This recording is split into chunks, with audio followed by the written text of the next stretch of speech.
Good morning. We are starting with the chapter 6 of the organizational behavior session. Chapter 6 is on attitudes. Here in this chapter, we will come to know about the understanding of the nature of attitudes, functions of attitudes and changing of attitudes, what are the nature of employee attitudes like job satisfaction, job involvement, organizational commitment, emotions, work moods, employee engagement. We will get an overview of emotional intelligence. We will study effects of employee attitudes on changing employee attitudes. We will get an understanding of the nature of values, differences and similarity with the values and attitudes. To gain an understanding of societal values, cross-cultural values, organizational values, personal values and work values. The whole discussion on attitudes will be spread through 3 lectures.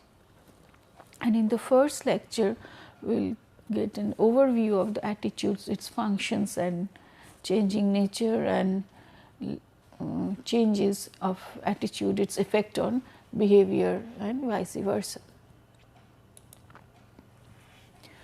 What is an attitude? Attitudes are learned predispositions and represent a cluster of beliefs, assessed feelings and behavioral intentions towards aspects like a person, object or an event. So, if you just go through this definition, what is an attitude? First is attitude is a predisposition, it is a learned predisposition and it represents a cluster, it is a conglomerate, it is a cluster of beliefs, feelings and behavioral intentions. And so, it consists both cognitive, affective and conative part, and attitude is always towards something. Attitude is always towards either attitude is always having an attitude object. It can be a person, it can be object, it can be event or any other things present in the environment. It could be inanimate things, it could be living beings also. So, and next point is attitudes are evaluative statements. So, as the attitudes always have your views, it is a judgmental thing about it's either favorable or unfavorable concerning objects, people or events, and it tells about a persistent tendency. So, attitudes, it is a defining is it is a persistent tendency to act, feel and act in a certain particular way towards a certain person, event or a object. So, first attitude, it's a predisposition, attitude is learned, it is having positive or negative feeling towards certain objects, people or things, and it is persistent in nature, and these are beliefs. Then the attitudes is a combination of beliefs, feelings and behavior intentions. All these things together define what is an attitude, because attitude is a learned predisposition and it is having a judgmental or evaluative aspect of positive, either positive and negative, and it is persistent in nature. These characteristics of attitude makes it so much very important in the field of organizational behavior, because it affects your behavior, how you behave in the organization, and behavior also vice versa affects your attitude. We will come to know about that part in a in the next few slides that we are going to discuss over here.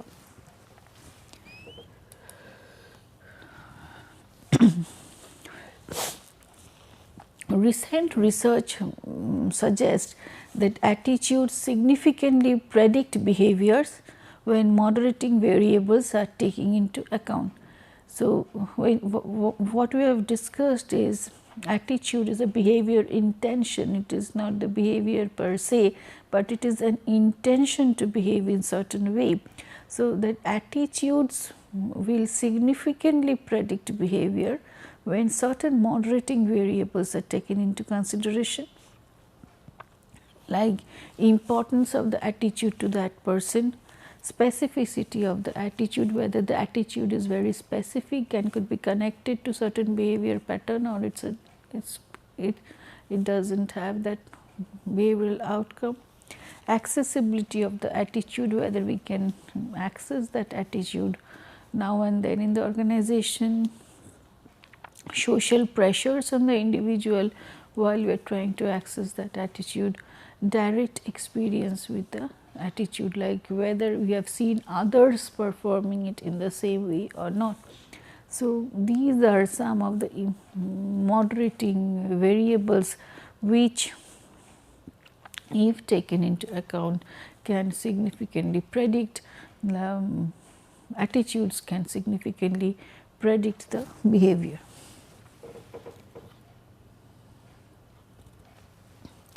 The three components of attitudes are,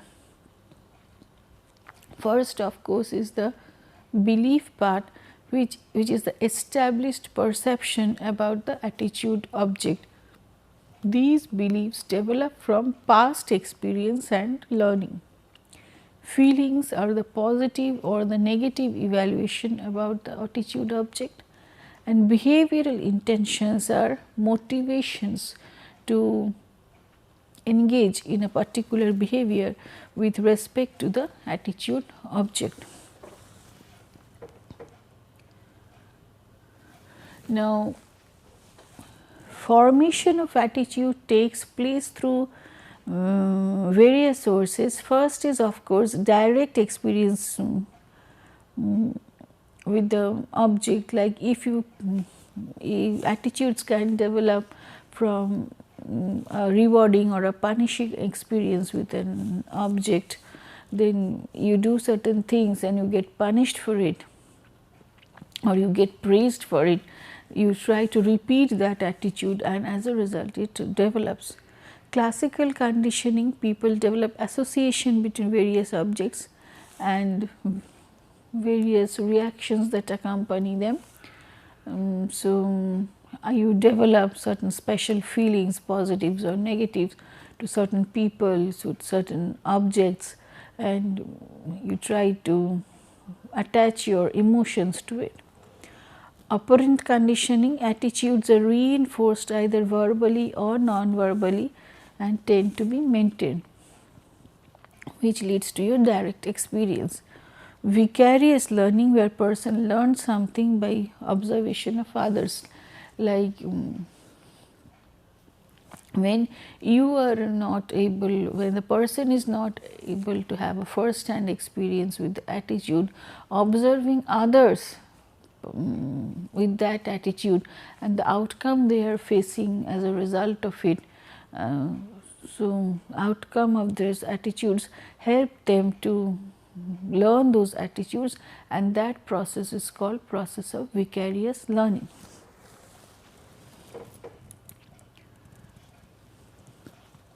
Formation of attitude is influenced by the family. First and foremost is the family. As we discussed in earlier sessions also, family plays a very important role in development of the personality pattern, development of attitude. So, by learning from your family members, you get to know like what is the attitude through process of vicarious learning or through direct experience. When you get rewarded or punished for certain attitudes within the family, then it plays a major role in it. Next is of course the neighborhood. where in neighborhood what happens, the as others are present, so neighborhood sometimes praises certain behavior and sometimes it doesn't praise certain behavior. As a result, you get a feedback of what is what attitude you should continue and what it is that you should not continue with. This type of thing, this type of attitude plays this in this way, neighborhood plays a major role in your attitude formation. Then economic status and occupation of the person. In economic status and occupation of the person, what happens, your economic status and occupation allows you to nurture certain attitude or doesn't allow you to nurture certain attitude. So, in that case, economic status plays a very important role. Mass communication in like the newspapers, the radio channels, the advertisements that you see in the TV, all these things help to develop attitudes because they project, they tell about certain attitudes of a certain age group, and people try to learn by hearing or observing those things in the TV or radio and or by reading things in the newspapers. So, all these are possible sources of learning of attitudes. Attitudes have certain functions for the individuals.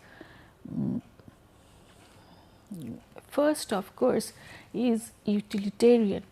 Attitudes are formed because either the attitude or the attitude object is helpful, is instrumental in helping the individual to gain a reward or avoid punishment. So, at first function of attitude is of course utilitarian in nature. Next is ego defense function. People form certain attitudes to defend their self image, to enhance their self image. That is called ego defense function of attitude. Value expressive functions. Attitudes represent value system. All people share a set of personal values, predispositions that they believe, strong beliefs that they have, and attitudes help us to express those values. Knowledge functions. Attitude often is substituted for knowledge. So, what happens if we are not having very first hand knowledge about certain objects? So, attitudes in the like specifically stereotypes that you are having about certain person or object helps us to act in certain ways towards a person or a object that or event. So, in attitude helps to substitute knowledge. It's often like in the absence of knowledge, attitude is used to organize and make sense of the perceived object. So, suppose you are meeting a person for the first time and from you do not know the details of the person per se, his perception, his motivation, his personality pattern or certain other things which defines the individuality of that person. But you come to know like this person belongs to a certain maybe culture group or particular that person is in certain occupation. So, what you do based on your previous knowledge, predisposed learn, like it is a predetermined, predisposed knowledge about that particular occupation and how people of that particular occupation or that particular culture generally behave. So what you, with that template, you try to interact with this new person that you are meeting for the first time. So what happens, though you are not having a first hand knowledge, one to one knowledge about the individual person per se, based on your attitudes that you are having about that particular group or occupation, people in that particular occupation, drawing cues from that, you are trying to interact with this new person that you are meeting for the first time, and it helps as a substitute of your knowledge.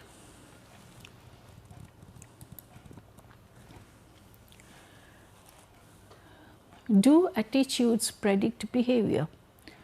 It's not always true. People's expressed attitudes often don't predict their behaviors.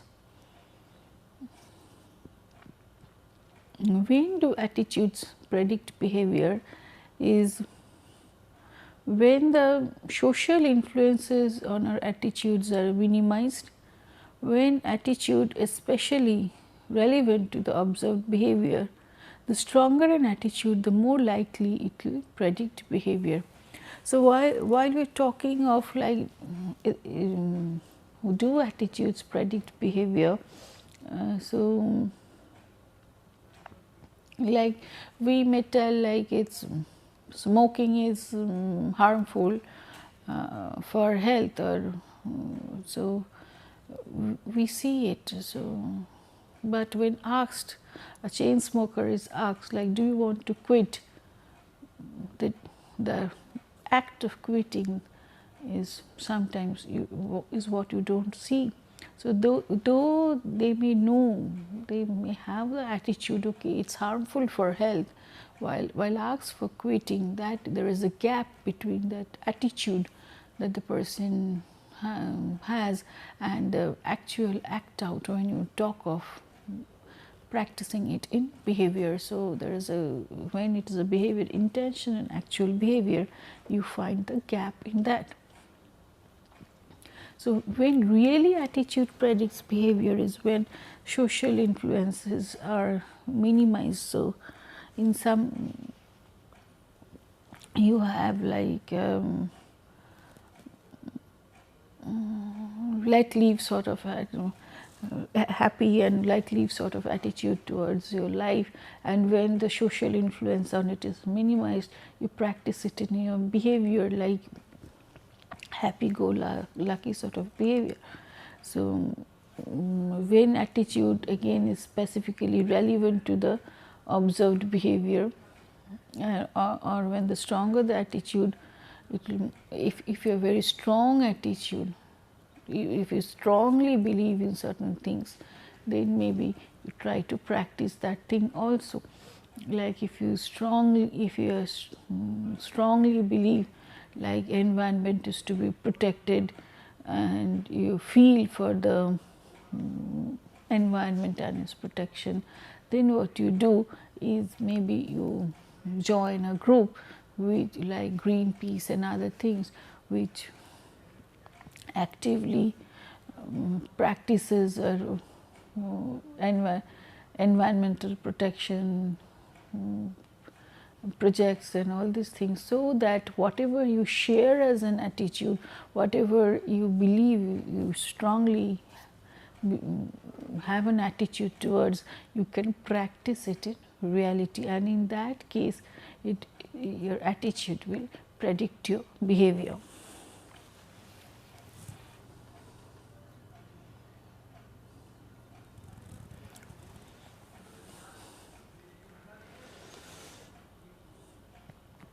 Attitudes gain strength, increase in potency. If we think of our attitudes before we are acting, so if you are practicing it before you are acting it out, if you are thinking about what are your likely attitudes, you can like it increases in potential. You become self-conscious about your attitudes, so then it becomes strong. And if your attitude is gained through experience also, then these attitudes are more stronger in nature.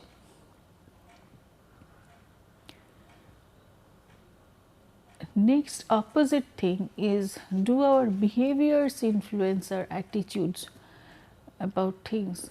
Yes, it is true. Like, why? Because what happens, these are two things like we have mentioned over here, is role playing and foot in the door phenomena.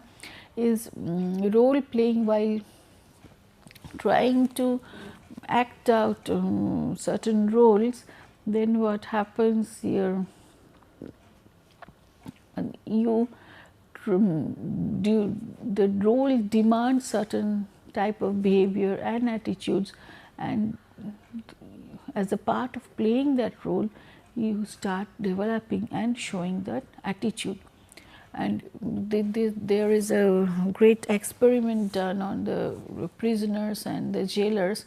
When the roles are reversed, it was found that the jailers were originally, when the jailers were there and the prisoners were there, the prisoners complained about the tortures and the torments done to them by the jailers. But when there was a role reversal, that is, the jailers played the role of the prisoners and the prisoners played the role of the jailers, the jailers also, the prisoners who were now playing the role of the jailers were acting in the similar fashion like that of the jailers, like the similar torturing and tormenting roles, attitudes. So it was seen like the role reversal, role playing developed certain attitudes in the people. Next is the technique which is called foot in the door phenomena. Like, a certain part of the behavior, you take small steps towards developing certain attitude. By small step, like you can change an attitude from no to yes, which is sometimes used by the salesmen. Like when they come to sell you certain things, what happens, they first ring the bell at your home and you tell, okay, I don't want to buy this product because I don't have time or I have plenty or whatever reason.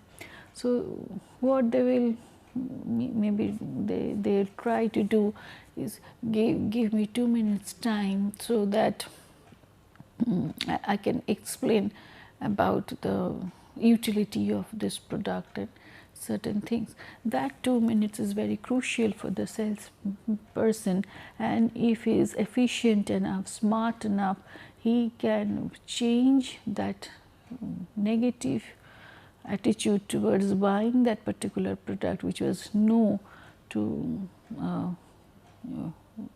situation where the person buys the product and it becomes yes. So that is the foot in the door technique. Like by small steps, increasingly small steps, you try to gradually change the attitudes, and in that way the behavior influences attitude.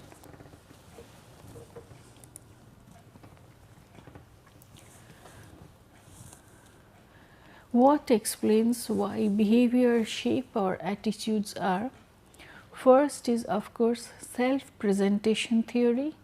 Second is cognitive dissonance theory. Third is self-perception theory. In self-presentation theory, what happens? We match our attitudes with our actions to appear favorable to others. We adjust to appear pleasant and to avoid offending others. So this is utilized in the foot in the door technique. So to maintain our self image, sometimes we cannot say no, and we go on yielding and saying yes to what the stimuli from the environment is telling us to do, and we try to match our attitude with our action. Action is we give time, or we try to appear courteous and give time to the salesperson, okay, 2 minutes to explain. And generally, in order to appear in the same way, like we are favorable and courteous, we go on yielding, and generally that is to match our attitude with our action in order to appear pleasant and to avoid offending others. Sometimes our attitude changes from total no to total yes. Cognitive dissonance theory. Tension arises when you are aware of two simultaneous inconsistent cognitions. To reduce the dissonance, we change our attitudes so that they will correspond to our actions. We correct discrepancies between attitudes and behaviors. We often experience dissonance when making big decisions.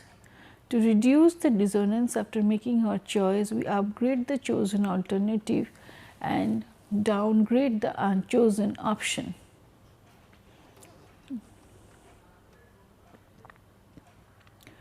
So,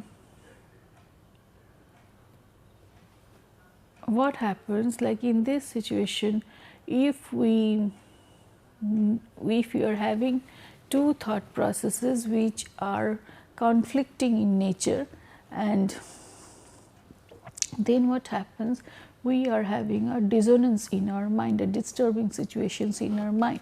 So, what we do, we try to correct the discrepancies between our attitudes and the behavior, which may be done in both positive and the like negative senses. And we then, after that, when we often experience like after reducing that gap, what we do, we upgrade the chosen alternative and downgrade the not chosen alternative. Things could be like sometimes making ethical decisions in the cognitive dissonance may arise while making decisions in the organization concerning the areas of ethics also. Like we know, like it is wrong to tell a lie, it is good to be honest, and you should not bribe a person. All these things are there, values practiced by the organization and personal values that you believe in. Now, if you have to bribe a person to get certain orders for your company, so what do? Then there will be a cognitive, you have an attitude like it is very wrong to bribe a person, it is good to be honest, never tell a lie sort of attitudes. And then you are the person who becomes, who is instrumental in rather who has to pay the bribe and to get certain things done for your company. Then what happens, this dissonance starts, and there is there appears a discrepancy between your attitudes and your behavior, what you believe in and what you feel good and bad about, and the behavior. So, in order to reduce this discrepancy, what you try to do is, first you try to correct the discrepancy between the attitudes and behaviors.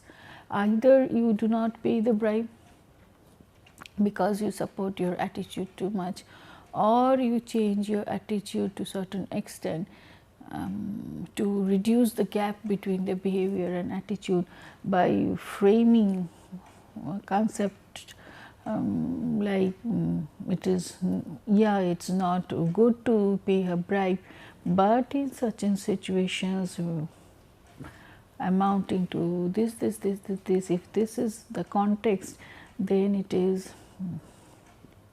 and you have to do it, then maybe this is permissible. It all depends on how you frame it, and how you are like how you are reducing the gap, either by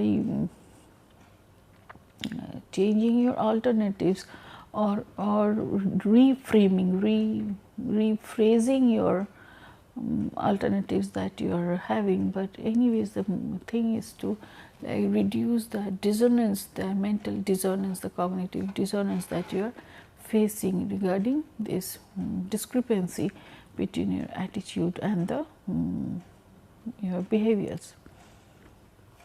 And in every big decision that you take about your organization, you have to, generally this cognitive dissonance occurs, like you generally employee friendly organization, but what about when the decision you have to take regarding, like you have to part with some of your employees who according to your present situations, the business situations that you're in, you feel like are no more required for you. So do you feel a dissonance over here? Do you like sense have a feeling of a dissonance, a cognitive dissonance appearing between the behavior that you are about to do, about to act out, and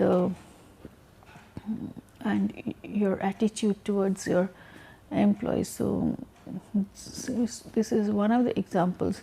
These type of dissonance, these type cognitive dissonance occurs while you are taking your major decisions in the organization, and then you have to reduce that dissonance based on certain reasons that you frame for yourself, and then whether you upgrade the alternative that you choose, and then give more importance and highlight on the alternative that you choose, and downgrade the other unchosen options. Self-perception theory is when you are unsure about your attitudes, what you do, you examine your behavior and the circumstances under which it occurs. So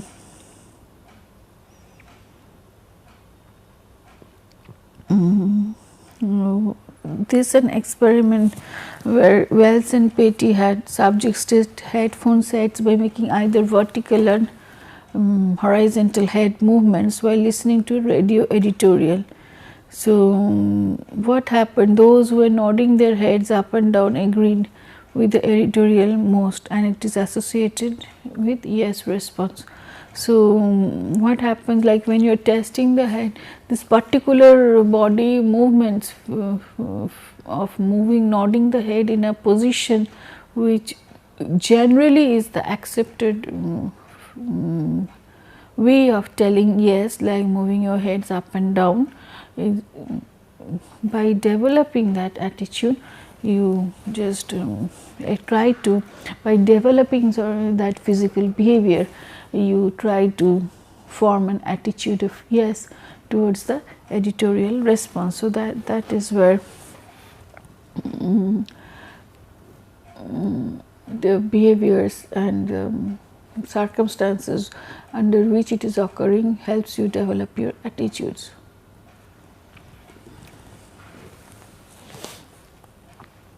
So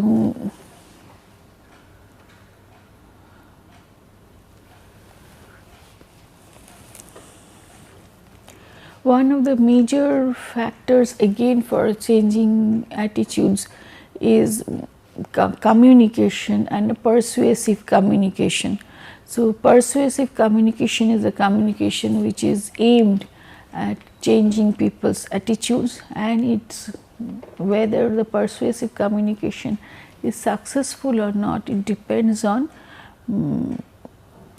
several factors. First is of course the source from where that persuasion is being done, and then it depends on the communicator, and thirdly on the message. Then source affects what attention, comprehension and yielding. of the communication. So, sources which are credible sources helps in internalization of the message. So, if you are having some persuasive message from a credible source, then you get to listen to it and internalize it. Attractiveness of the source helps in identification of the recipient with the source of the message, and power of the source helps in your accepting it, complying to it. So, to be an effective communicator must have credibility based on his or her expertise, perceived knowledge of the topic, and also to be considered trustworthy.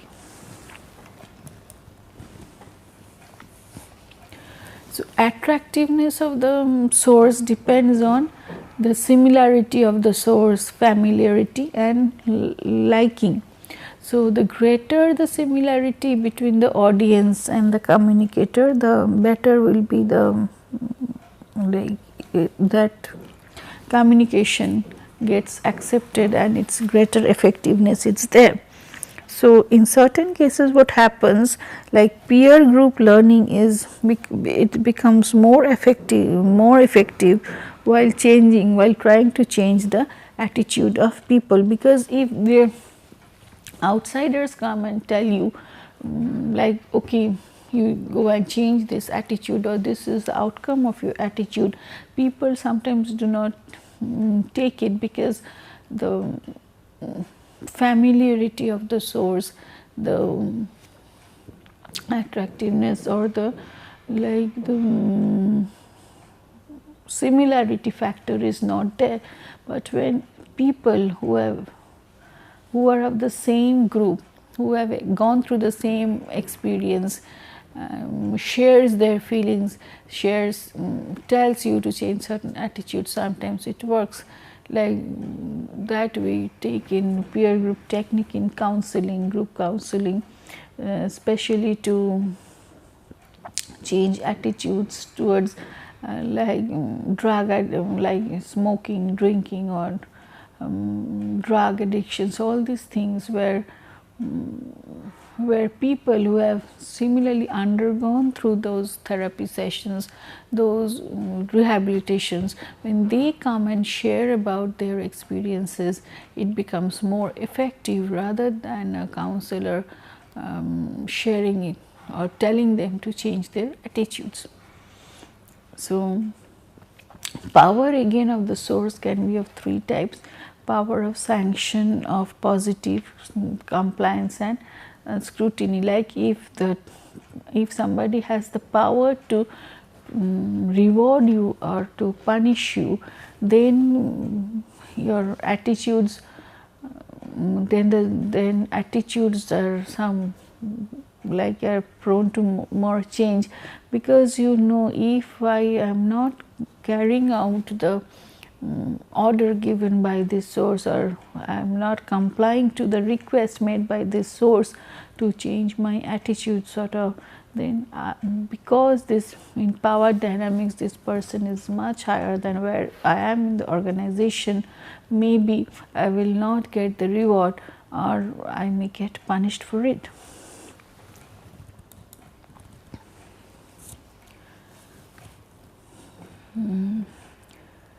So, the way the message is presented is also very important, like whether it presents both sides of the argument or not. So, whether it is reaching a conclusion, explicit or implicit conclusion. So, whether it message provokes fear or not, and whether it is making its strongest argument first or last, all these determines the attractiveness of the message and the effectiveness of the message.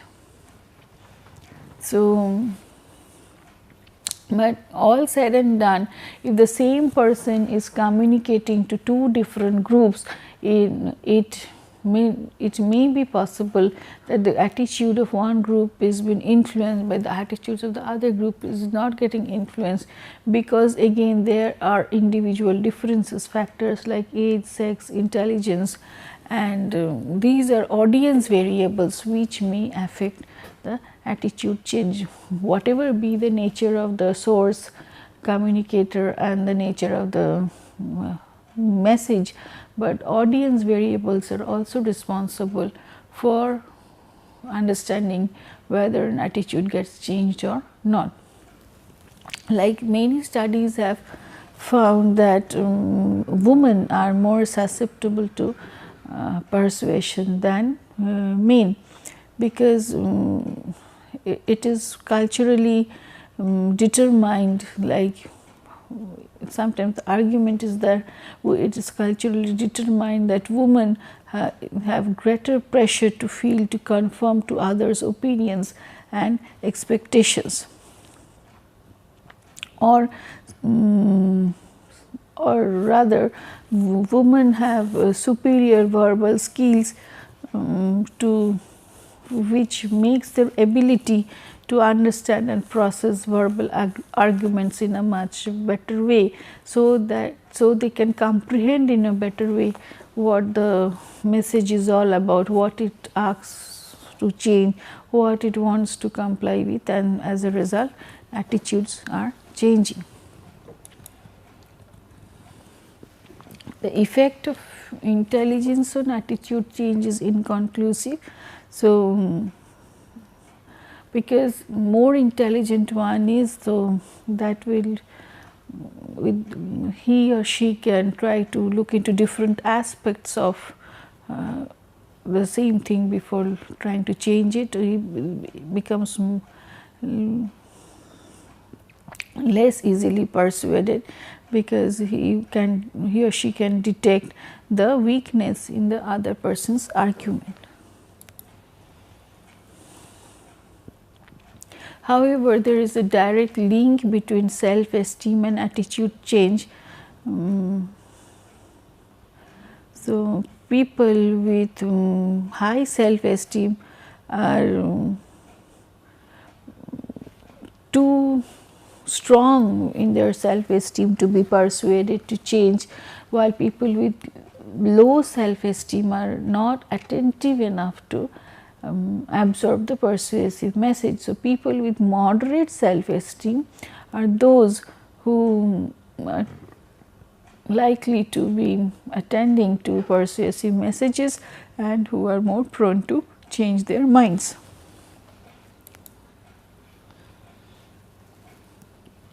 So, like persuasive messages are in face-to-face communication, it becomes more effective, because you can explain facts which you can monitor their behavior, try to see how the other person is reacting to what you are telling, and then you can monitor your own behavior and the ways you address the other people, and it becomes much better as a mode of communication while you are trying to persuade other person as compared to mass communication. So, then the effects of persuasion like could be like direct effect, or it may be a sleeper effect while it is showing after a certain point of time. And also there is no surety, like once you have changed your attitude means it will be remaining changed for the next part of their life. People may revert back to their old attitudes when the situation, the environment supports the initial one. So, there could be changes are there, but stability of that change, or again it will revert back to the original situations or not, will depend again on environmental factors and other supportive factors present around.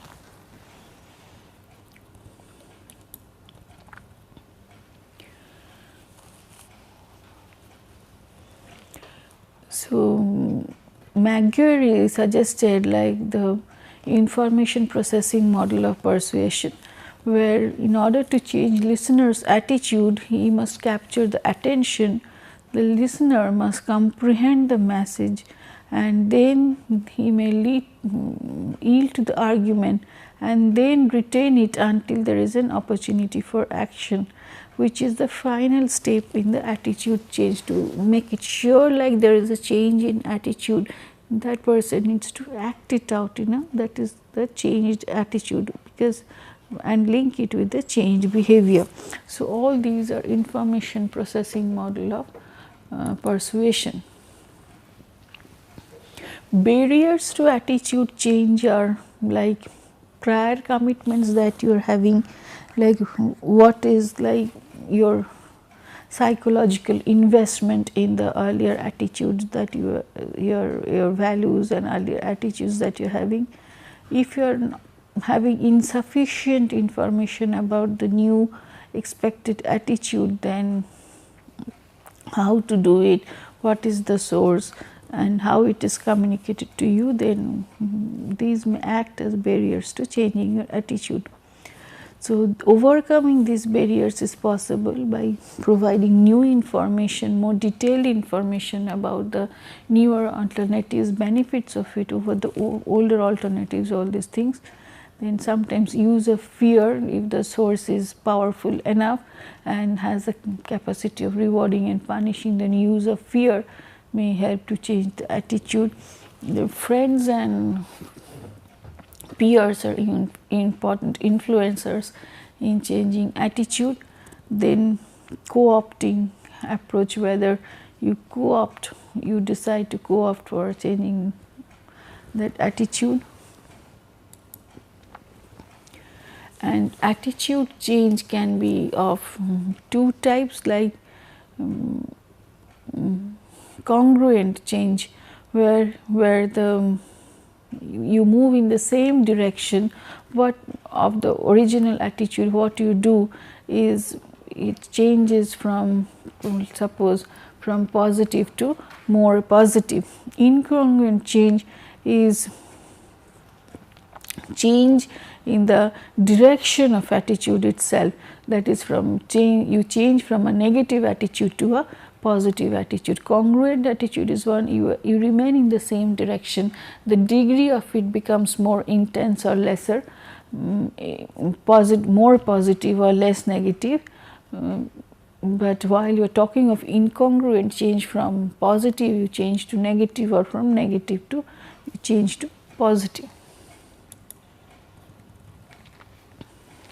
So, effect of attitude on behavior is that attitudes have influence on the perception and behavior of the individuals, and they affect behavior through the cognitive dissonance and self-fulfilling prophecy.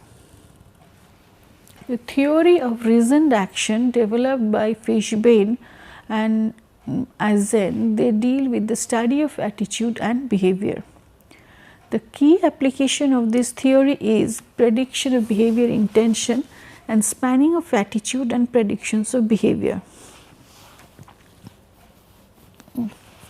The subsequent separation of behavioral intention from behavior allows for explanation of limiting factors on attitudinal influence. So, the components are like three components, which are like behavioral intention, attitude and subjective norm. So, suppose you want to go for a new exercise program, as example given by Miller in 2005. So, attitude is a sum of beliefs about a particular behavior weighted by evaluations of these beliefs. So, what you may believe in, that exercise is good for health, it makes you look good, it takes too much of time, and that exercise is uncomfortable.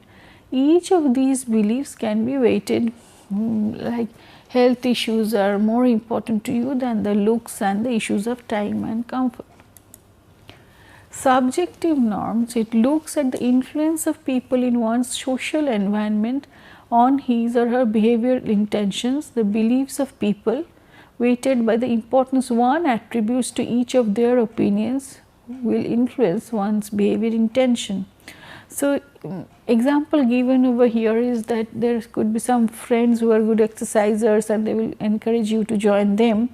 However, your spouse might prefer a more sedentary lifestyle and does not want to work out. So, the beliefs of these people along with the weightage that you put to their beliefs, the more important these people are to you. So, who is more important and whose opinion is more important to you, it will influence your behavioral intention to exercise. So, which will lead to your behavior to exercise or not to exercise.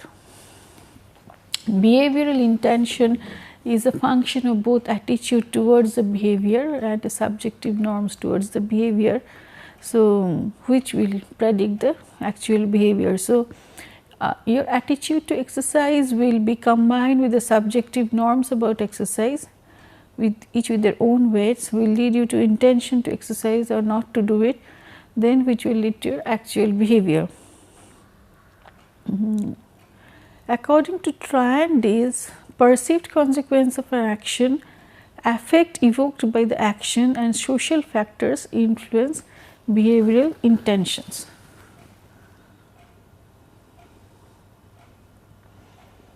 So, this can be simply represented by behavioral intention is a sum of like one's attitudes towards performing the behavior and the derived weights for it, and the social your subjective norm related to performing that behavior and the weightage that attached to it.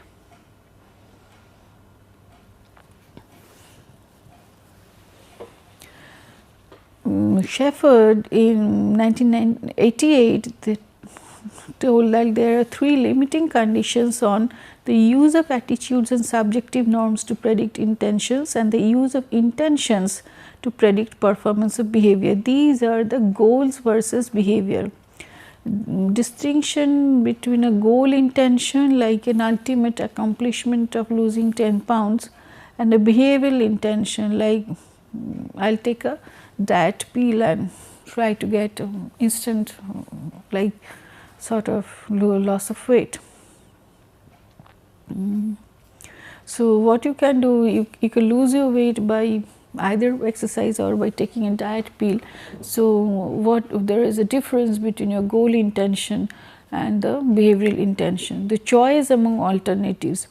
So, the presence of more choices may dramatically change the nature of intentions process and the role of intention in the performance of the behavior. So, if more alternatives are present to you, you may find out like what you are trying to do, the behavioral intention, goal intention, and how to reach that goal through what type of behavior. All these number of choices may determine it. Intentions versus estimates. There are clearly times in what one intends to do and what one expects to do are quite different. So, I may intend to do so many things on earth, but what I can really expect to do based on the constraints that I am within, the situational constraint are sometimes quite different. So, one actually so expect, so there is a difference between these two things. So, beliefs and evaluation of behavioral outcomes may define attitude towards the behavior, will define behavioral intention. Again, normative beliefs and subjective norms will define behavioral intention, and that will define the behavior. There has been revision of this theory by Azen himself into the theory of planned behavior. This extension involves the addition of another major factor predictor, which is the perceived behavioral control to the model. So, this control factor as we are telling like what is the intention and what we actually expect from ourselves, what actually we can expect could be different, because due to this reason of perceived behavioral control, because we may intend to do so many things, but not all part of, we cannot control the whole part of our behavior. So many things depend on the situations and the contextual factor, the locus of control, things that is in our control, things we know that is not in our control, and it depend, and we are in the control of the outside agencies. So perceived behavioral control is one of the mechanism which is translating the intention of behavioral intention into expectations to behave in certain ways. So because that the actual behavior is thwarted because they lack confidence or control over the behavior. So the changed model is, if you see, behavioral beliefs will lead to attitude towards the behavior, normative beliefs is subjective norms will lead to intention, that is to behavior. This is the first part of the model that we saw earlier. Added portion is of course this control of beliefs and perceived behavioral control. This will affect your intention and actual behavior, because then with this will try to change the intention into the expected behavior, and this will act as actual behavioral control, because the intention while getting translated into behavior is just influenced by this perceived behavioral control, and my belief about how much I can control my behavior, whether I am confident that I can change my intention into my actual behavior. All these factors will influence the intention, and then it will get translated into the actual behavior. So we will continue with the session on attitude in the next 2 lectures, based on like what is job satisfaction and what are the other organizational commitment, and what is employee engagement, and then again we will move to the next session on like more details about how these are going to affect the behavior, and followed by emotions, moods, emotional intelligence, values in the workplace, personal values, organizational values, how it is affecting the performance, and so on. Thank you.